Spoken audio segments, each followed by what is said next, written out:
मैं प्रकाश पांडे प्रकाश इंस्टीट्यूट में आपका हार्दिक स्वागत करता हूं। आज हम लोग गुप्त वंश के एक महान राजा के बारे में चर्चा करेंगे जिसे स्कंद गुप्त कहा जाता है। स्कंद गुप्त जिसके पिता का नाम कुमार गुप्त महेंद्रादित्य था, कुमार महेंद्र गुप्त के नाम से पुकारा जाता है। उसी का पुत्र था जिसका नाम था स्कंद गुप्त। स्कंद गुप्त भी पर्यायवाची किसका है? कार्तिकेय का ही पर्यायवाची है। ये किसका पर्यायवाची है? ये पर्यायवाची है कार्तिकेय का। दूसरे सवाल पे हम बातें कर ले तो इस स्कंद गुप्त के बारे में जानकारी किससे मिलती है? जूनागढ़ अभिलेख से मिलती है। इसके बारे में जानकारी किससे मिलती है? जूनागढ़ अभिलेख से मिलती है। दूसरा हम बातें कर ले तो इसकी जानकारी भीतरी स्तंभ लेख से भी मिलती है।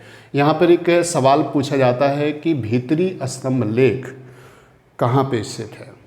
कहाँ पे स्थित है? तो ये उत्तर प्रदेश के गाजीपुर जिला में स्थित है। उत्तर प्रदेश के गाजीपुर के सैदपुर तहसील में स्थित है, जिसे भीतरी स्तंभ लेख कहा जाता है। भीतरी स्तंभ लेख के रूप में जाना जाता है। दूसरा हम सवाल करें तो इसी जूनागढ़ अभिलेख से जानकारी मिलती है कि स्कंद गुप्त ने सुदर्शन झील का पुनर्निर्माण करवाया था। जिस सुदर्शन झील को बनवाने का काम किसने किया था? जिस सुदर्शन झील को बनवाने का काम किया था और चंद्रगुप्त मौर्य ने, उसी में आगे चल के अशोक ने भी मरम्मत कराया। उसी में आगे चल के मालवा के शासक रुद्रदामन ने भी मरम्मत कराया और अंतिम जो शासक था उससे मरम्मत कराने वाला वो स्कंद गुप्त था। स्कंद गुप्त ने सुदर्शन झील का मरम्मत कराया। उसके बांध पर, जो बांध था सुदर्शन झील का, उसी के दाहिने साइड पर विष्णु की मूर्ति को भी लगाने का काम किया। कहीं कहीं पे लक्ष्मी की भी मूर्ति मिलती है। और अपना यहाँ का गवर्नर किसे बनाया? यहाँ का गवर्नर पर्णदत्त को बनाया। यहाँ का गवर्नर किसे बनाया? यहाँ का गवर्नर पर्णदत्त को बनाया। पर्णदत्त को यहाँ का गवर्नर बनाया। आगे देखा जाए तो स्कंद गुप्त ने चाइना के साथ बेहतर संबंध भी स्थापित किया और इसीलिए स्कंद गुप्त ने 466 ईस्वी में चीन में अपना दूतमंडल भी भेजा।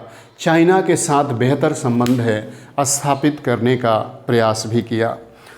आगे हम बातें कर लें तो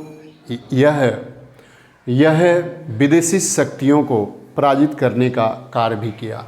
स्कंद गुप्त के शासनकाल में देखा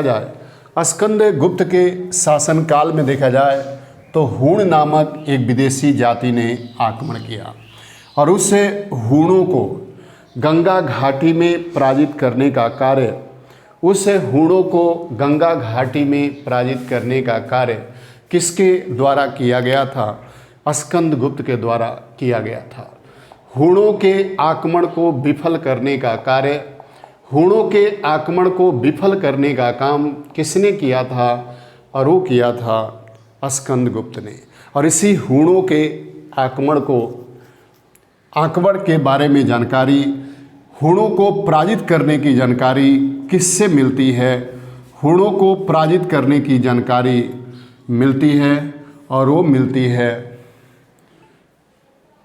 भीतरी स्तंभ लेख गाजीपुर से।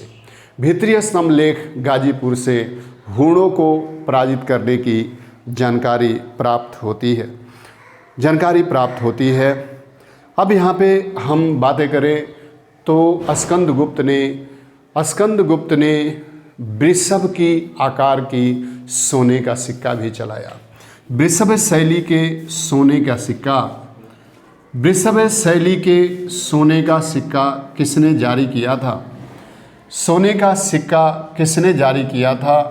तो उसका एक लाइन में आंसर है और वो है वृषभ शैली के सोने का सिक्का जारी करने का कार्य किया था, और वो किया था स्कंद गुप्त ने। स्कंद गुप्त ने जारी किया था।